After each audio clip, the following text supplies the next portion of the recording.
Assalamualaikum warahmatullahi wabarakatuh. Yang terhormat Ibu Puspa Nur Apifah MSI selaku dosen pengampu mata kuliah teori graf. Perkenalkan, kami dari kelompok 1, saya Hesti Istiqomah dengan NIM 2417411 dan rekan saya Deren Muhammad dengan NIM 24174.007. Di sini kami akan mempresentasikan hasil bedah jurnal dengan judul Aplikasi Pewarnaan Graf pada Penempatan Kamar Mahasiswa Studi Kasus Asrama Institut Teknologi Sumatera. Topik utama dari jurnal ini adalah penerapan pewarnaan graf untuk pembagian kamar mahasiswa di asrama. Dengan metode ini, pembagian kamar dapat dilakukan secara sistematis sehingga mahasiswa dalam satu kamar tetap beragam, baik dari segi program studi maupun golongan UKT. Latar belakang penelitian ini adalah berasal dari kebutuhan pihak asrama Institut Teknologi Sumatera dalam mengelola penempatan kamar untuk mahasiswa.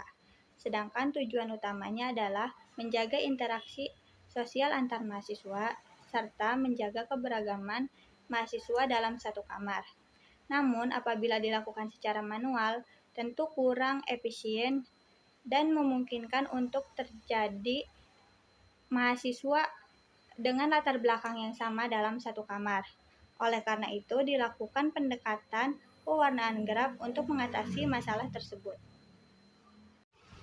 Rumusan masalah dalam penelitian ini terdiri dari 3 masalah utama. Yang pertama adalah bagaimana mempresentasikan data mahasiswa ke dalam bentuk graf. Yang kedua adalah bagaimana menerapkan algoritma pewarnaan graf, terutama Westphal.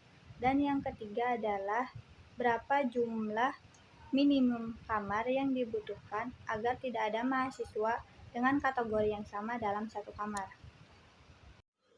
Metode yang digunakan dalam penelitian ini yaitu yang pertama, mengambil data mahasiswa calon penghuni asrama. Yang kedua, mengubah data mahasiswa ke dalam bentuk graf. Yang ketiga, menerapkan algoritma Westphal. Metode ini membantu untuk pengelompokan kamar mahasiswa sehingga tidak terjadi konflik dalam satu kamar. Tujuan dari penelitian ini adalah yang pertama, membuktikan keefisienan metode Westphal. Yang kedua, menjaga keberagaman mahasiswa dalam satu kamar. Yang ketiga, melatih jiwa sosial mahasiswa. Yang keempat, menentukan jumlah minimum kamar yang dibutuhkan. Secara teori, graf didefinisikan sebagai pasangan himpunan G sama dengan V, E, di mana V merupakan himpunan titik atau vertex, sedangkan E adalah himpunan sisi atau edge. Setiap sisi menghubungkan dua titik. Konsep ini digunakan untuk mempresentasikan hubungan antar mahasiswa. Oke, sekarang kita ke bagian contohnya.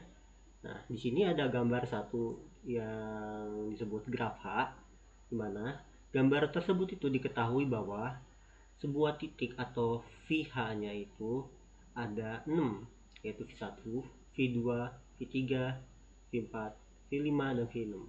Lalu setelah ada titik, kita juga di sini punya sisi atau yang disebut dengan EH, yang dimana EH itu terdiri dari E1, E2, E3, E4, E5, E6, dan E7, dimana E1-nya itu berada di titik V1 dan V6, lalu E2-nya itu ada di titik V2 dan V3, lalu E3 itu ada di titik V2 dan V4, lalu seterusnya. Selanjutnya, di sini kita juga punya istilah-istilah dasar dalam artikel tersebut. Nah, dalam artikel tersebut dipaparkan bahwa ada 3 poin, yaitu poin pertama, dua titik X dan Y dari graf G dikatakan bertetangga atau adjacent jika XY adalah suatu sisi dari graf G, yaitu jika titik X dan Y dihubungkan oleh suatu sisi dari graf G.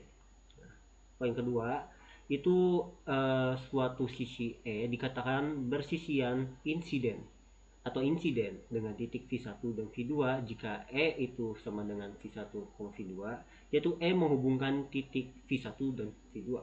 Nah, yang terakhir itu suatu titik V pada graf G dikatakan memiliki derajat atau degree n jika terdapat n buah sisi yang bersisian dengan V. Derajat dari titik V itu dinotasikan sebagai dV.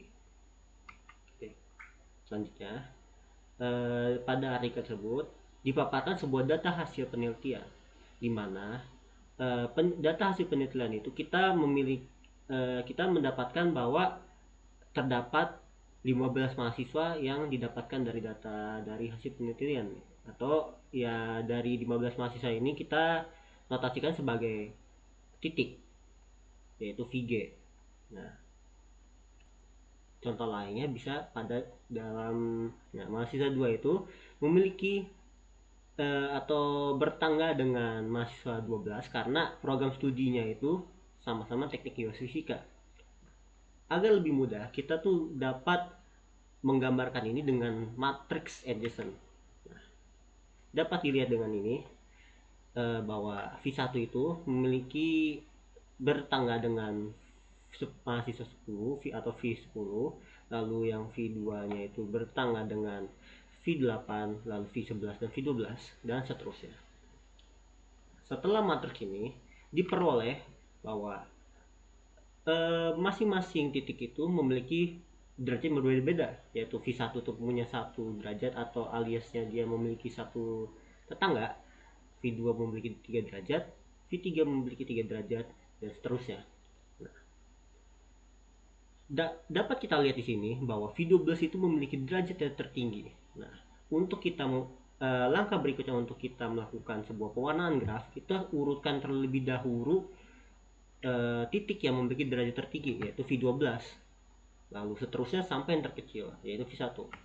Nah, sudah dipaparkan bahwa ini titik yang tertinggi itu, titik yang memiliki derajat tertinggi itu ada V12, lalu dilanjutkan dengan V15 dan V9 dengan 4 derajat, lalu seterusnya sampai V1 yang hanya memiliki 1 derajat.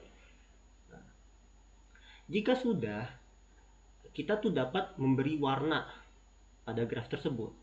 Nah, dalam data hasil penelitian ini sayangnya tidak digambarkan secara visual grafnya itu bagaimana warnanya, hanya dituliskan warna 1, warna 2, yang menjelaskan bahwa kalau V12 itu memiliki warna yang sama dengan V14, yaitu sama-sama menggunakan warna 1, atau dan juga memiliki warna yang sama dengan V13, yaitu sama-sama menggunakan warna 1. Nah, karena dalam artikel itu tidak memiliki visual graf, maka kami telah membuat visualisasi graf tersebut agar lebih mudah dipahami. Nah, pada graf ini dapat dilihat dengan jelas bahwa V1 itu memiliki warna yang sama dengan V3, V13, V12, dan V14. Lalu sama dengan yang tadi kan, V12 itu memiliki warna yang sama dengan V14, dengan V3, V13, dan V1. Lalu kita bisa ambil lagi pada V15, itu memiliki warna yang sama dengan V11, V10, dan V9. Kenapa bisa kayak 12 sama 14 warnanya sama biru? Karena kita tuh melakukan pewarnaan graf yang sama agar mengsortir bahwa mahasiswa ini tidak memiliki program studi yang sama ataupun golongan UKT yang sama. Atau kita istilahnya dalam graf ini ya, di dalam visual ini terlihat bahwa titik 12 dan titik 14 itu tidak bertetangga, sehingga kita bisa mewarnakan graf kedua titik itu dengan pewarnaan graf yang sama, yaitu warna biru. Hal ini bisa dilakukan seterusnya ke titik-titik lainnya, asalkan titik tersebut tidak bertetangga dengan titik lainnya.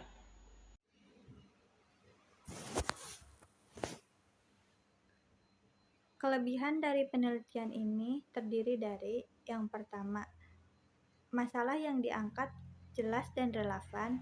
Yang kedua, menggunakan metode yang tepat. Yang ketiga, ada perbandingan dengan penelitian sebelumnya. Yang keempat, data dan prosesnya dijelaskan cukup lengkap. Yang kelima, menggabungkan teori dan aplikasi. Nah, untuk kekurangannya, dalam artikel ini itu tidak ada, seperti yang saya jelaskan tadi, itu tidak ada visual grafnya. Jadi kita sehingga itu kita menggambarkan visual grafnya sendiri. Nah, yang kedua itu data yang digunakan tuh masih terbatas, yaitu masih 15, masih menggunakan 15 mahasiswa saja, masih belum luas, masih belum lebih banyak lagi. Nah, selain itu, artikel ini juga tidak membahas kompleksitas algoritma. Dan yang terakhir, artikel ini juga tidak membandingkan dengan algoritma yang lainnya.